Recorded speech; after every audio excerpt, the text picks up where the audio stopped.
Hola, les vamos a enseñar cómo no odiar las matemáticas.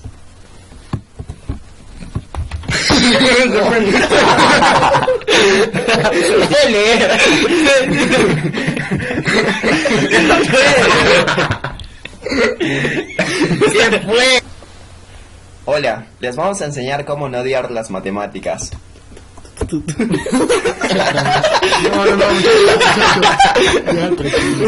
Digo que nunca sé cuándo. No, la cosa es cuando acaba. ¡Párala! Es cierto, no hay que poner. Hola, les vamos a enseñar cómo no odiar las matemáticas.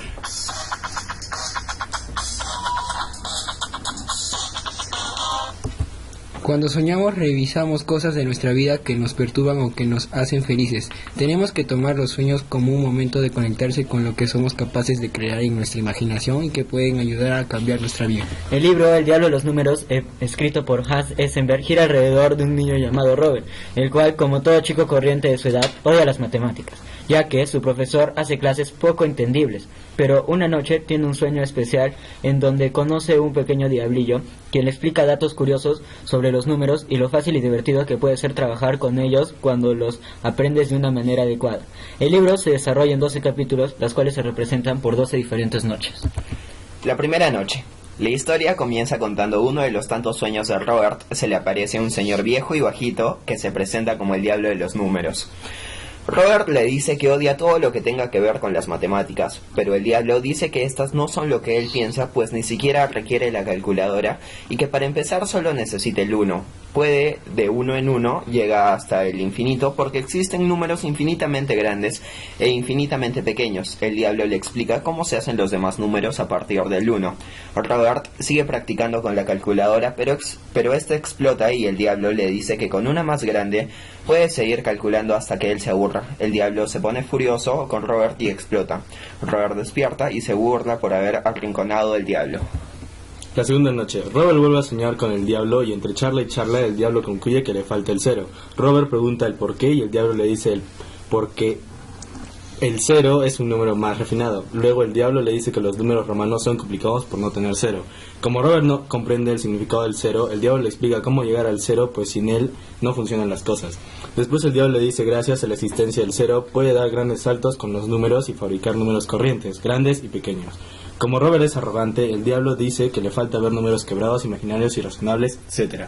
Y en medio del desespero, Robert se despierta asustado. Tercera noche. En este sueño, Robert va a dividir, pero dice que no le gusta porque quedan restos. El diablo le dice que el punto de partida es saber cuándo queda un resto y cuándo no. Le sugiere dividir el 19 en partes iguales hasta que no quede más. Robert le dice que por siempre le da resto. El diablo le cuenta que existen números que pueden dividir y otros que no, como el 11, 13 o el 17, y que son números de primera. Números maravillosos, le explica. Por medio de una tabla del 2 al 50, como se saca la lista de estos números maravillosos, hasta que quedan solo 15 números: 2, 3, 5, 7, 11, 13, 17, 19, 23, 29, 31, 37, 41, 43 y 47. Luego dice a Robert que al coger cualquier número mayor que 1 y duplicarlo, siempre va a existir entre ellos al menos un número de primera, y que también sucede con cifras grandes y números pares, como por ejemplo el 48, 31 más 17. Mientras esto pasa, el diablo se desvanece del sueño. La cuarta noche. En este sueño, Robert se encuentra con el diablo en una playa y después de la acostumbrada charla, hace aparecer una calculadora y le dice a Robert que teclee 1 entre 3. Aparece 0.3333 y dice Robert que para eso escribe un tercio, pero desiste cuando el diablo le dice que tiene que calcular en quebrados. Robert quiere saber de dónde salen esos 3 y el diablo le explica concluyendo que los números siguen eternamente.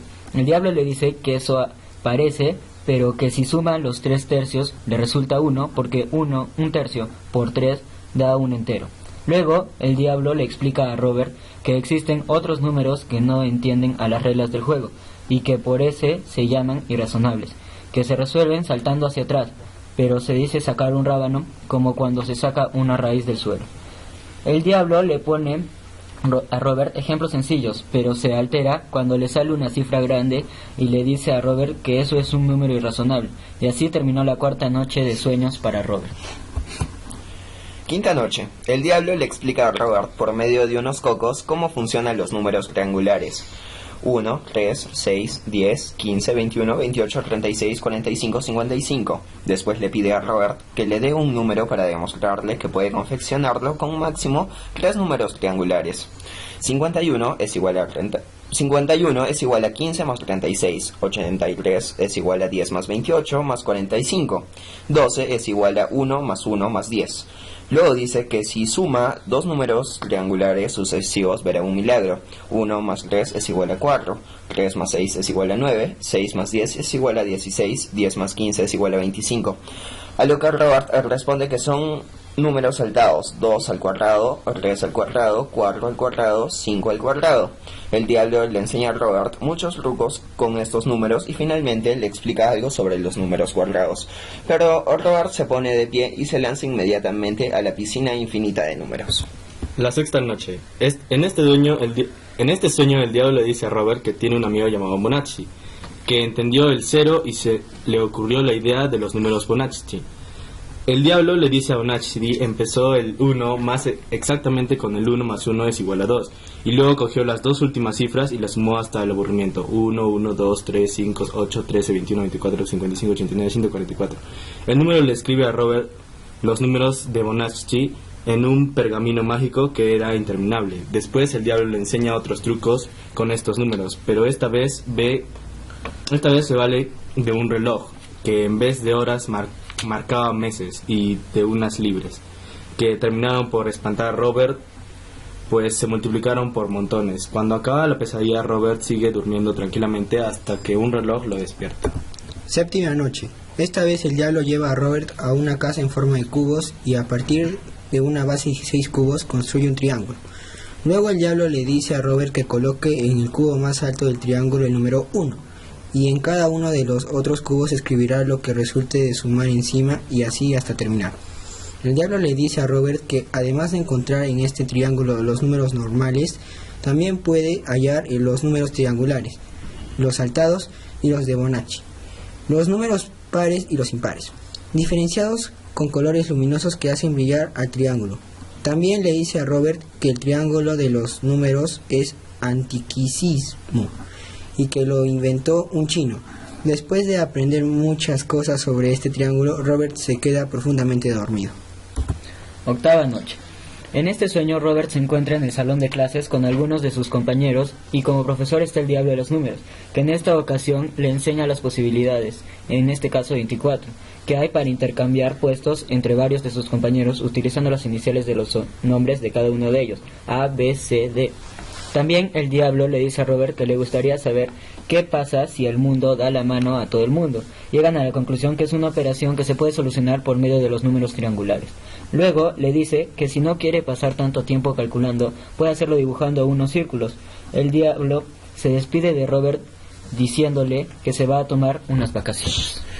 Novena noche. Robert sueña con infinidad de números que parecen ciclistas. Robert pregunta por el cero y este sale debajo de su cama porque dice que está enfermo. Entonces el diablo le dice que se vaya. El diablo ya ha hecho formar a los números y salen en fila los números normales: 1, 2, 3, 4, 5, 6, 7, 8, 9, 10. Los números impares: 1, 3, 5, 7, 9, 11. Los números de primera, los números de Bonacci, los triangulares, los saltarines. Después le enseña las series y le explica trucos con los números quebrados. El diablo desaparece sin hacer ruido. La décima noche. Robert está con el diablo en una sala de cine y este le da un ordenador para que practique. El diablo le enseña, con las clases de números ya vistos, con la serie de Bonacci, los números normales, los números quebrados, con los saltados, que el péndulo oscila cada vez más hacia una cifra media: 1, 618, 0, 33, 9, 8, 9, dando las clases de números que mismo resultado. También le enseña por medio de un pentágono y otras figuras geométricas, que esta cifra no solo se aplica con los números. La voz del diablo se fue haciendo más débil y Robert despertó recordando solo el 1 y el 6. Undécima noche. En el sueño de Robert le dice al diablo que quiere saber algo más de todo lo que le ha enseñado y porque todo sale exacto. El diablo le explica que para todo hay unas pruebas o principios que se deben demostrar. Le cuenta que uno de sus colegas, Lord Russell, quiso hacer una demostración y con el tiempo alguien comprobó que era falsa. Por eso son los números, todo debe ser comprobado. Finalmente, el diablo quiere hacerle entender a Robert que en las matemáticas siempre hay por hacer. Con esta conversación, el diablo desapareció del sueño de Robert. 12ª noche. El diablo se le aparece a Robert con una invitación para una cena, y en esa ocasión que Robert sabe el nombre del diablo, Teprostax. Aterrizan en una terraza frente a un gran palacio. Se encuentran con muchos matemáticos famosos como el inglés Lord Russell y el alemán Klein, el profesor Cantor, Euler y Gauss, Bonacci, Pitágoras, el inventor del cero, etc. Al terminar la cena, todos los diablos se van y Robert es condecorado como aprendiz con una estrella de 5 puntas. Después, el diablo de los números se despide de Robert y le dice que a partir de ese momento, él debe arreglársela solo. Robert despierta y cuando se está cepillando los dientes, se da cuenta que tiene colgada una cadena de oro con una diminuta estrella de 5 puntas. Ya en clase, Robert resuelve un problema que le coloca el profesor. Luego toca la estrella y recuerda con agradecimiento al diablo de los números. En la siguiente sucesión infinita de números naturales 1, 1, 2, 3, 5, 8, 13, 21, 34, 55, 89, 144, 233, 367, 610. La sucesión comienza con los números 1 y 11 y a partir de estos cada término es la suma de los dos anteriores. Es la relación de recurrencia que la define. A los elementos de esa sucesión se les llama números de Fibonacci. Esta sucesión fue descrita en Europa por Leonardo de Pisa, matemático italiano del siglo XVIII, también conocido como Fibonacci. Tiene numerosas aplicaciones en ciencias de la computación, matemáticas y teoría de juegos. También aparecen en las configuraciones biológicas, como por ejemplo en las ramas de los árboles, en la disposición de las hojas en el tallo, en la flora de la alcachofa, las inflorescentes del brécol romanesco y en el arreglo de un colo.